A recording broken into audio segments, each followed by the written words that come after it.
Brought to you by Penguin.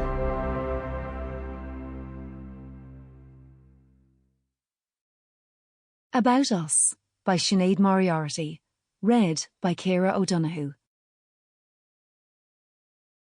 This book is dedicated to all those who lost loved ones to COVID and to Lily Caput. A true relationship is two imperfect people refusing to give up on each other. Author unknown. Chapter 1. Anne wiped down the grey marble island and rinsed out the cloth. She hung it on the spout of the tap to dry. The door to the lounge was open, and she could hear Ken muttering and cursing as he watched the news. She ran her hand over the clean counter. She'd been so proud of the fancy marble top when she'd had the kitchen done up 10 years ago. It had been her dream to have an island with 4 stools lined up against it. She used to love handing the kids their dinner and watching them eat as she leant against it, chatting to them about their day. She missed it. She missed the chatter and the noise. She missed being needed. The kitchen was so quiet and clean. She yearned for Zoe and John's muddy trainers and boots to clatter through the door. Why had she been so irritated by the mud splatters? If only she'd known how much she'd pine for them one day. She glanced at her watch. 7 o'clock. The evening stretched before her like a heavyweight. Watch TV, rinse her wine glass, take off her makeup, moisturise, brush her teeth, fold her clothes on the chair in the bedroom, put on one of her 3 pairs of silk pyjamas, and go to bed, read for half an hour, and turn out the light. The same routine over and over again. It changed only when her kids called in, or if she and Ken were meeting friends for dinner.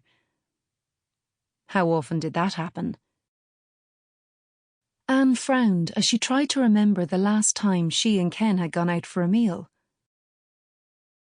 Of course, Marie's 65th, about 6 weeks ago. The 4 friends had gone to that posh new restaurant in town. Larry had booked it for Marie's birthday night. It was gorgeous, all low lighting and red velvet booths. The food was delicious, and they'd had pink champagne as a treat. At dessert, the staff had sung Happy Birthday to Marie, and the manager had offered them a drink on the house. But then the bill arrived. Ken had presumed Larry was going to pay as it was his wife's birthday, and he had booked the expensive restaurant and invited them. But instead, he pulled up the calculator on his phone and announced €210 per couple, including tip. Anne had thought Ken was going to have a heart attack. She could see him struggling not to say something. He'd rummaged around in his jacket pocket for ages, eventually pulling out his wallet and thumping his card on the table. Anne had told some silly story about the kids to try and distract them all from Ken's irritation at having to pay so much for a meal. Anne liked Larry and Marie. They were one of the few couples that Ken agreed to go out with, and she was terrified he might make a comment that would ruin the night. He was so short-tempered these days. She wasn't going to let the bill cause a problem between them. So she had talked and talked until they said goodnight to each other and climbed into separate taxis. In the taxi, Ken had been apoplectic. Bloody cheapskate! His wife's birthday and he books one of the most expensive restaurants around and then expects me to pay for it. He orders champagne, not Prosecco. Oh no, actual champagne for his wife. And I have to fork out for it. I don't drink champagne. I didn't even...